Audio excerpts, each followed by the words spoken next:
Boa tarde, galera do nono ano. Vamos continuar nossos conteúdos sobre os blocos econômicos, né? Nós já falamos aí em aulas anteriores sobre o que são os blocos, né?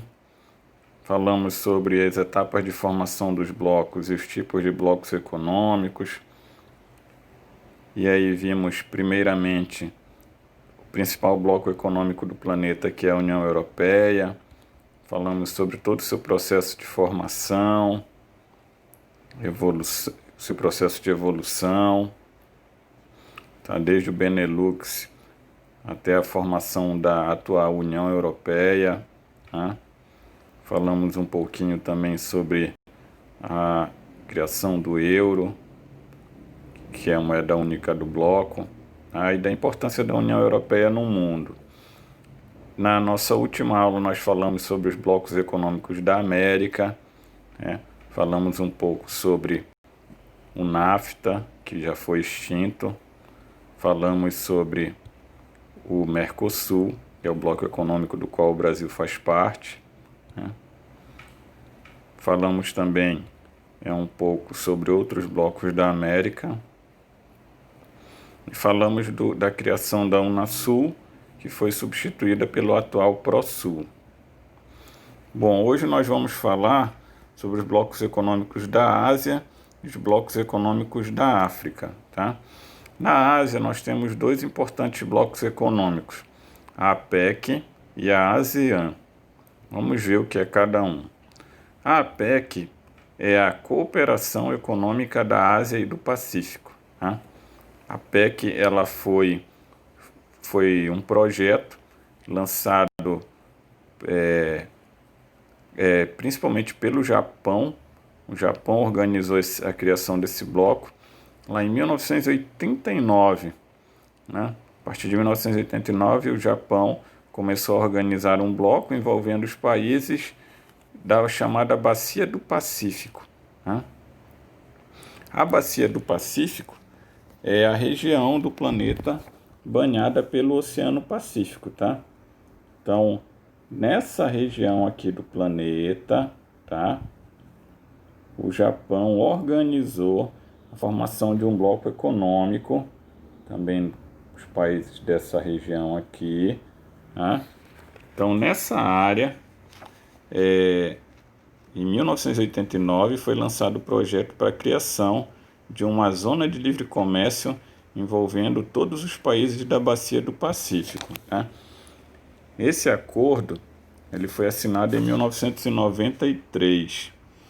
Atualmente, a APEC ela é constituída de 20 países membros, tá? Como eu coloquei aqui a relação, ela envolve países do continente americano, da Ásia e da Oceania, todos os países banhados pelo Oceano Pacífico.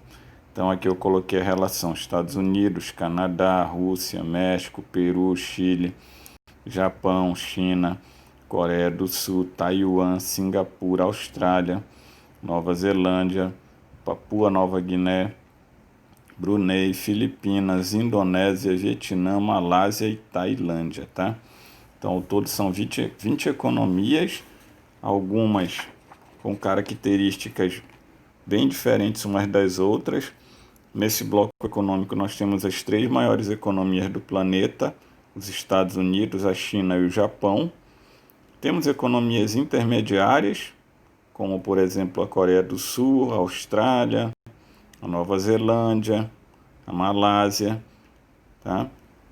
A Rússia, o México. E temos economias que ainda são bastante frágeis, como por exemplo Papua Nova Guiné, as Filipinas, Peru, tá? Mas enfim, é um bloco bem heterogêneo, não é um bloco homogêneo, é um bloco bem diversificado, tá? Na verdade, a cooperação econômica da Ásia e do Pacífico, por muitos, ainda não é nem considerado um bloco econômico, porque ela ainda está em processo de construção, apesar de já terem se passado aí quase 30 anos da sua criação. Atualmente, ela se encontra ainda na fase conhecida como Zona de Livre Comércio, né?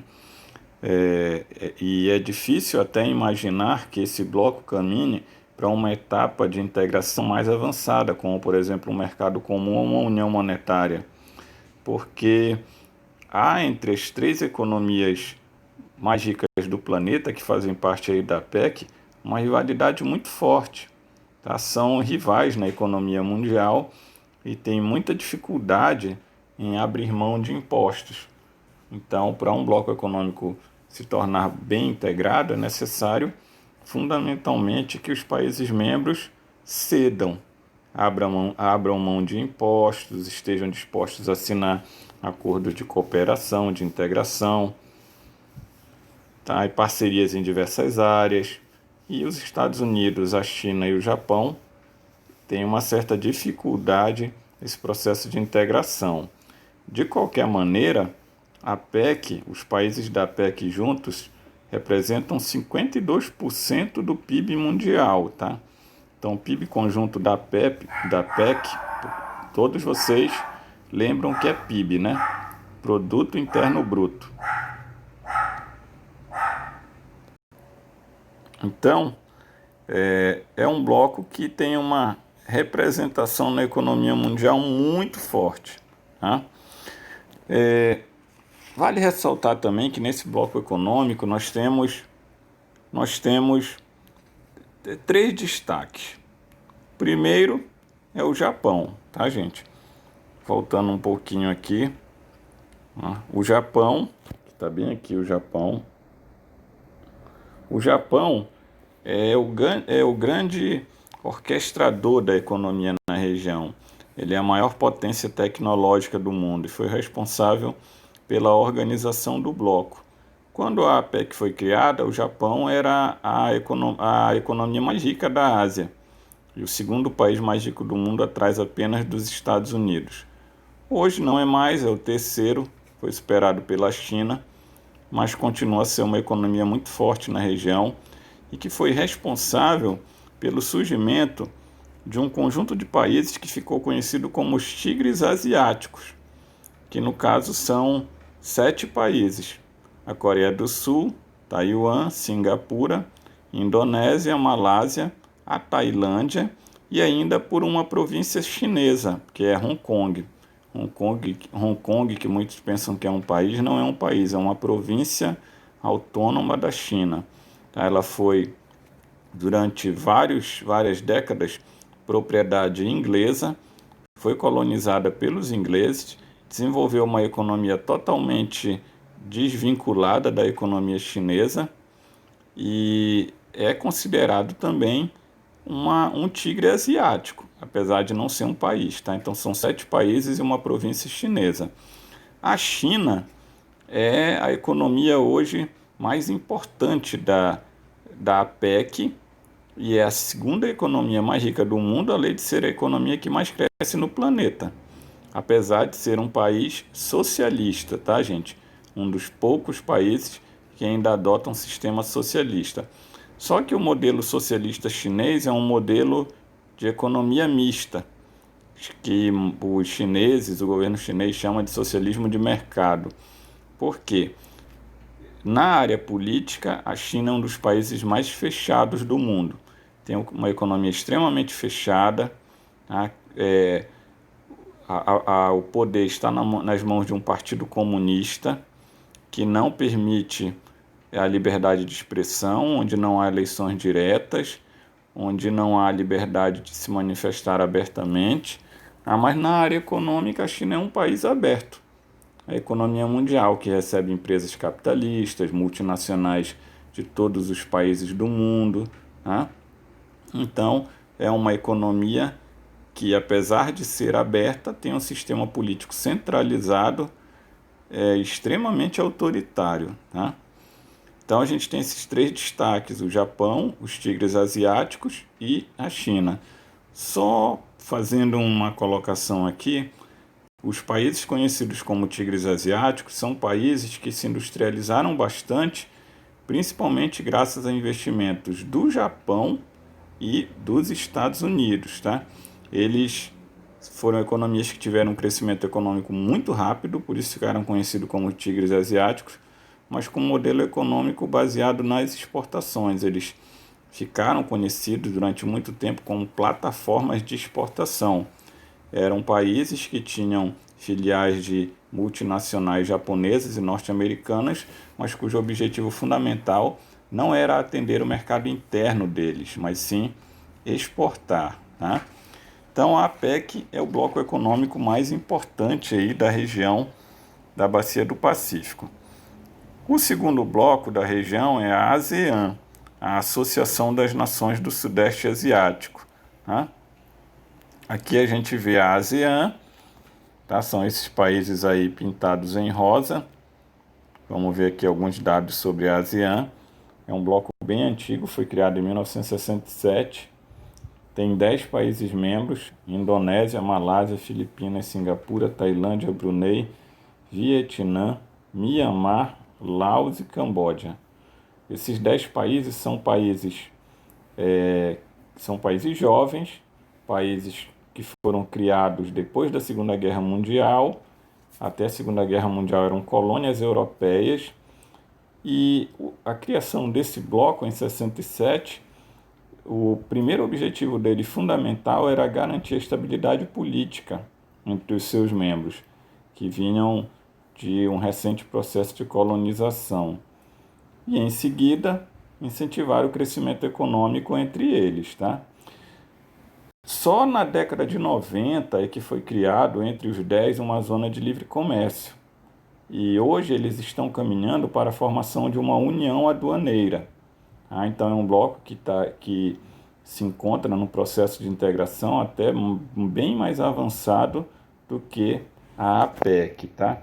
E são países que têm um ponto que atrai muitos investimentos, que é a mão de obra barata, e em alguns casos também tem um mercado consumidor grande, amplo, e alguns deles são ditaduras, o que dificulta, por exemplo, que a classe trabalhadora cobre direitos trabalhistas, faça manifestações, né? Por exemplo, é o caso do Vietnã, Mianmar, Laos, Camboja, Tailândia, Indonésia, que são todas ditaduras aí. Então são países que têm mão de obra barata e trabalhadores que não podem cobrar melhores condições de trabalho ou melhores salários. Então várias empresas multinacionais estão se instalando por aí, por essa região, para aproveitar essa mão de obra barata. Por exemplo, duas famosas empresas de material esportivo, as duas mais famosas do mundo, a Nike e a Adidas, têm sua base de fabricação principalmente nos países aqui da ASEAN. A Nike, por exemplo, e a Adidas também. A Nike, que é uma empresa dos Estados Unidos, não fabrica um par de meia nos Estados Unidos. Produz tudo na Indonésia, na Malásia, na Tailândia ou no Vietnã. É o mesmo caso da Adidas, que não produz também um par de meia na Alemanha. A Adidas é uma empresa alemã. Produz tudo aí nesses países da ASEAN, tá, gente? E aqui, com relação aos blocos econômicos da África, é bom que se diga em primeiro lugar que os blocos econômicos da África, eles têm pouca importância no mercado mundial, gente, porque eles são formados por países pobres e que não têm grande expressão no mercado internacional, tá? São países pobres, com graves problemas sociais, mergulhados alguns em guerras, epidemias, fome, tá? Então são países que no cenário mundial não têm muita importância. De qualquer maneira, nesse continente a gente encontra dois blocos que assim são mais assim importantes. O primeiro é a SADC, que é a Comunidade para o Desenvolvimento da África Meridional, tá? Que foi criada lá em 1992. O objetivo da SADC é construir na região um mercado comum, né? Tentando melhorar a situação econômica da região e garantir a estabilidade política, visto que são países que também são países jovens e que têm ainda governos muito frágeis, que hora ou outra enfrentam crises, conflitos, tá? Disputas internas. Então, aqui os países membros da SADC são Angola, Botsuana, República Democrática do Congo, Lesoto, Madagascar, Malawi, as Ilhas Maurício, Moçambique, Namíbia, Seychelles, África do Sul, Suazilândia, Tanzânia, Zâmbia e Zimbábue, tá? Então, é essa região aqui, tá? Que são os países membros da SADC. E o segundo bloco, que é um pouco também mais importante na região, é a COMESA, o Mercado Comum da África Oriental e Austral, que também tem como objetivo promover a prosperidade econômica dos seus países membros, né? Só que o objetivo da COMESA é um pouco mais um pouco menos ambicioso, é formar apenas uma área de livre comércio na região, tá? E aí, alguns dos países membros da COMESA, alguns são também da SADC, tá? Então, os países membros aqui da COMESA são Burundi, Comores, Djibouti, Egito, Etiópia, Eritreia, as Ilhas Maurício, Quênia, Líbia, Madagascar, Malawi, Uganda, República Democrática do Congo, Ruanda, Seychelles, Sudão, Suazilândia, Zâmbia e Zimbábue. Então, se vocês forem ver os países membros da SADC, alguns deles são também países membros da COMESA. Por isso que aqui no mapa tem aqui os países da COMESA, aqueles que são só da COMESA, que estão em marrom, os que são só da SADC, que estão em laranja, e os que são da COMESA são também da SADC, que estão aí em preto, com esse tracejado, tá? Então, esses são os países membros do continente africano. Vale destacar que os países mais ricos do continente africano estão nesses dois blocos. O país mais rico do continente africano é o Egito, que faz parte aí da COMESA, e o segundo é a África do Sul, que faz parte da SADC, tá, gente? Bom, então é isso. Espero ter contribuído. Façam a atividade que eu passei, uma atividade pequena dessa vez, tá? Não deixem de fazer. Quando acabarem, me enviem, tá? Qualquer dúvida é só me perguntar, tá, gente? E se cuidem. Eu aguardo o retorno das atividades de vocês. Um abraço, hein?